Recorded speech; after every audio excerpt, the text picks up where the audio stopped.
Galeri Nasional telah lalai atau dengan sengaja mengesampingkan kesepakatan yang sudah disepakati jauh-jauh hari sejak bulan Juni 2023 bahwa pameran saya itu nanti tanggal 3 Desember 2024 ya. Nah, jadi mereka melanggar itu. Yang kedua, ketika pada hari disepakati tanggal 13 itu kita boleh memasang karya-karya saya, itu kuratornya tidak ada. Sehingga tanggal 14 kita harus bekerja sendiri. Karena waktunya sangat mepet. Seperti yang dijadwalkan tanggal 19 itu adalah pembukaan pameran. Sementara karya-karya belum dipasang, makanya tanggal 14 itu saya bekerja sampai malam. Munir membuat instalasi sampai berapa hari, 2-3 hari. Itu membantu saya membuat instalasi 3 hari. Nah, pada tanggal 17 ya, setelah karya-karya itu selesai dipasang, barulah sang kurator datang. Ya. Dicatat bahwa tanggal 17 pagi hari Kamis, sang kurator datang menelpon saya untuk bertemu dengan dia di ruang video, yang dimana nanti ada kuliah gratis dari saya dengan menggunakan video looping. Di ruang itu dia mengatakan bahwa ada 2 lukisan yang menurut dia itu tidak relevan dengan tema lukisan dan itu akan mengurangi bobot tema lukisan itu sendiri, dan itu harus diturunkan dan tidak boleh dipasang. Dan saya tanyakan alasannya apa? Alasannya tidak relevansinya itu karena visualisasi ya, yang menurut dia yang kemudian diviralkan itu sebagai ungkapan kemarahan belaka dan apalagi ungkapan-ungkapan yang ada itu diutarakan lewat publik kemudian. Dan yang celakanya, sang kurator yang saya katakan adalah sosok yang mempunyai disiplin ilmu kesenian. Dia dosen pascasarjana, direktur pascasarjana ISI Yogyakarta, tidak memahami yang namanya simbol-simbol seni kesenian, bahwa bahasa kesenian itu ya seperti itu yang perlu multi tafsir. Jadi misalnya alasannya kenapa kok itu lukisan yang menggambarkan kekuasaan di dalam instalasi kedaulatan pangan ini dipasang. Terus saya bertanya, apakah kedaulatan pangan itu bisa berdiri sendiri tanpa adanya kekuasaan? Kalau kita berbicara soal kedaulatan, terus kita kita menafikan kekuasaan, itu omong kosong. Kata kedaulatan dengan kekuasaan itu adalah hand in hand dalam bahasa Inggrisnya, tidak bisa dipisahkan. Kita ngomong soal pangan untuk bangsa Indonesia. Kalau tidak ada kekuasaan, pangan tidak akan terjadi, tidak akan ada untuk semua bangsa. Kecuali setiap orang di kota pun harus menanam padi. Jadi kebijakan pemerintah di dalam ketahanan pangan itu tidak bisa dipisahkan dari unsur politik, dari unsur ekonomi. Jadi artinya apa? Melihat kesenian yang simbolis seperti itu tidak bisa menggunakan kacamata politik. Nggak bisa. Kalau dia memang betul-betul dia memahami kesenian, dia juga harus menggunakan bahasa seni. Itu loh. Nah, oke, akhirnya dari pembicaraan yang alot selama 2 jam lebih, akhirnya saya win-win solusi. dua lukisan Konoha 1 dengan Konoha 2 itu terpaksa saya tutup dengan kain hitam, dan itu sudah saya lakukan. Itu terjadi pada tanggal 17, dua hari sebelum pameran dibuka. Pada hari hanya tanggal 19 siang hari seperti ini, saya diundang ke ruang rapat para staf Galeri Nasional. Di situ ada orang bernama Zamrud Satyanegar dan orang bernama Bramantya bersama dengan kurator Suwarno, didampingi Jarod Mahendra, Direktur Galeri Nasional, ada Desi, dan ada Bayu, tim kurator, bersama orang yang bernama Hari. Di depan mereka, Jarod mengatakan bahwa ada 3 lagi lukisan yang harus diturunkan. Dengan alasan itu mengganggu dan tidak sesuai dengan relevansi pameran. Padahal di situ adalah gambar figur-figur petani memberi makan, ya, kepada orang yang saya gambarkan, ilustrasikan seperti orang kaya. Ada pameran itu harus ada kurator. Kemudian kesepakatannya tema tertentu kalau tidak salah tentang kedaulatan pangan ya. Tetapi ada sejumlah lukisan itu kabarnya dipasang sendiri oleh sang seniman. Nah, biasanya itu selalu melalui proses kurasi.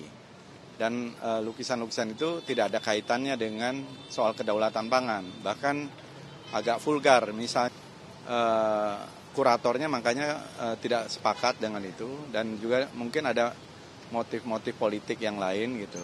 Akhirnya kuratornya mundur. Karena kuratornya mengundurkan diri, ya tidak mungkin ada pameran tanpa ada kurator. Bagaimana? Dibatalkannya pameran lukisan di Galeri Nasional. Ya, yang jelas kita juga sampai saat ini kita membuka kenapa dibatalkan. Yang jelas kalau memang ada kesepakatan antara kurator dengan yang akan melaksanakan pameran, nah, posisi kita tidak dalam konteks itu. Tapi terkait dengan masalah keamanan, apabila memang ada permasalahan yang terkait dengan hal-hal yang dibutuhkan pelayanan dari kepolisian, kita akan ambil. Terima kasih. Yang dilarang ya lebay, kalau kata saya. Ini siapa gitu? Saya nggak yakin misalkan Prabowo itu kan presiden yang kalau saya lihat foto-fotonya ya, itu koleksi beberapa lukisan. Berarti kan Pak Prabowo itu cinta seni gitu kan? Baca buku juga. Bukan baca Doraemon doang atau Shinchan gitu kan, ya kan? Saya yakin mungkin gak bakal segitunya deh gitu kan. Kalau Pak Prabowo gitu ya, yang memang dia tuh kalau kita lihat tuh dia suka sama seni apa. Jadi ini siapa gitu loh pertanyaannya kan? Siapa nih yang bikin kemudian lukisan itu diturunkan? Ya, kalau saya sih kemarin begitu di Galeri Nasional, saya salah satu pejabatnya bilang begini, udah Mas Boni boleh masuk. Saya bilang saya nggak mau. Saya dikasih kesempatan untuk masuk sendirian. Ya, mungkin gara-gara saya anggota DPR. Tapi saya bilang sama Mas Bagus sama lain, saya nggak mau. Bukan gini cara mainnya. Konsepnya adalah ini kan udah mau dibuka, buka untuk umum. Saya masuk sama-sama. Akhirnya saya memilih untuk pulang. Setelah menunggu dari jam 11 sampai jam 2:30 ya Mas. Saya pilih pulang. Saya bilang, pejabatnya telepon saya, Mas silakan masuk kalau Mas Boni boleh. Enggak, saya nggak mau. Saya nggak mau. Saya mendorong kepada Galeri Nasional, udah buka aja. Nggak apa-apa. Toh kalaupun ditutup-tutupin, orang gambar lukisannya udah nyebar kemana-mana kok. Ya kan? Terus mau ngapain lagi? Ya kan? Gambar lukisan udah nyebar di medsos udah kemana-mana. Buka aja. Saya dalam kapasitas saya sebagai anggota DPR Komisi 10 yang memang membidangi kebudayaan, saya minta buka aja. biarin seni diskusi ini dikembalikan menjadi milik publik dan diskusikan di sana, ya kan? Saya bilang sekali lagi, jangan-jangan ini presiden juga nggak tahu nih kayaknya, tahu ini mungkin yang lain gitu kan. Nah kalau ada apa yang tersinggung ya mungkin yang tergambarkan di situ ya, saya juga nggak ngerti. Kemudian juga saya mencatat, ini agak lompat sedikit, saya lihat catatan saya mengenai apa? Usman bin Hamid. Mengenai persekusi dalam bidang seni. Saya ini hitung ada selama 5 tahun terakhir ada sebentar saya hitung 1, 2, 3, 4, 5, 6, 7, 8, 9, 10, 11, 12, 13, 14, 15 kali. Ya kan? Ya beberapa lah, misalkan di Tangerang tahun 2021 ada mural yang mirip ya sama Jokowi, itu juga rame. Ya. Kemudian ada festival Jaran Kepang Medan juga rame karena dipersekusi. Jadi total ada dalam 5 tahun terakhir untuk kegiatan seni budaya itu ada 15 kali dan itu banyak plus yang sekarang. Ini data yang saya himpun 5 tahun terakhir. Jadi gimana kita tuh katanya bangsa yang berbudaya, tetapi di dalam kegiatan-kegiatan seni kebudayaan kita belum leluasa. Kalau soal pemberedelan saya jelas nih. Kalau Fadlizon bilang ini bukan pemberedelan, silakan baca apa sih pemberedelan. Pemberedelan itu adalah pemberangusan, pelarangan, pembatasan. Itu artinya beredel. Nah saya ingin sampaikan kepada Pak Fadlizon, ketika mereka kalah pemilu 2014, dia bikin puisi yang menyerang, menghina Pak Jokowi. Adakah diberedel? Adakah dibatasi? Enggak. Jadi saya minta Pak Fadlizon jangan melempar kotoran ini kepada pemerintah yang sekarang, kepada Pak Prabowo. Sehingga kesannya Pak Prabowo lah yang meminta pemberangusan ini. Saya yakin tidak, karena saya belum pernah dengar Pak Prabowo itu anti karya seni. Bahkan beliau seorang pecinta seni, bahkan suka menyanyi kan gitu nih. Jadi yang meminta membredel ini menurut saya adalah mantan dan para komparadornya. Nggak ada, saya nggak percaya bahwa ini permintaan Pak Prabowo. Ini pasti pemerintahan mereka yang tersinggung. Siapa yang tersinggung? Silakan diartikan sendiri. Soal katanya vulgar, ada pemakaian atribut. Itu kan asumsi. Harusnya kalau itu dipamerkan, maka yang melihat itu hanya segelintir orang yang datang ke pameran. Dengan pemberedelan sekarang tuh sampai ke kampung-kampung, desa-desa orang jadi mengerti gitu loh. Jadi salah sendiri kalau menurut saya. Karena saya yakin Pak Prabowo tidak punya niat untuk memberangus seperti itu. Beliau sedang berusaha membangun citra Indonesia di luar negeri. Ya, dunia internasional. Kalau sampai beliau keluar negeri terus ada cerita kayak begini kan beliau bisa dianggap tidak demokratis. Dan itu merugikan bagi Pak Prabowo. Jadi pada Pak Fadlizon dan Giring tolong hati-hati. Ya, apalagi dua-dua ini kan seniman nih.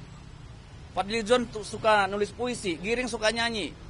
Ya, masa otaknya kayak begini, kayak Orde Baru gitu loh. Jadi dalamnya mantan presiden. Loh, asumsi kita begitu karena di luar tuh siapa lagi merasa dirugikan dengan kritik melalui lukisan itu? Nggak ada kan? Kalian merasa dirugikan nggak? Nggak kan? Kan nggak mungkin kalian yang minta itu dibatalkan. Apalagi? Yang ini yang Baliho Pak, yang Megawati. Sudah. Melihat bahwa air-air ini mulai suasananya kembali seolah-olah semakin represif ya. Kasus terakhir terjadi ketika ada pemberedelan atau pelarangan karya seni untuk dipamerkan. Apapun pendapat kita tentang sebuah karya seni, itu adalah ekspresi. Nah, ekspresi seni selalu punya ruang di masyarakat. Ada yang nggak suka, ada yang suka. Tidak apa-apa, biarkan masyarakat yang menilai sendiri. Tidak perlu kemudian negara turun tangan untuk melakukan pemberedelan. Masyarakat sudah mengerti kok. Kalau dinilai karyanya vulgar, yang lain yang akan melakukan koreksi. Masyarakat lain yang akan menilai. Tidak perlu negara menjadi penentu segalanya. Jadi saya berharap bahwa pemberedelan yang baru saja terjadi tidak akan terjadi lagi ke depannya. Kita hargai semua ekspresi yang ada di masyarakat selama tidak melanggar hukum, ya, maka itu harusnya diberikan ruang di masyarakat kita. Oke.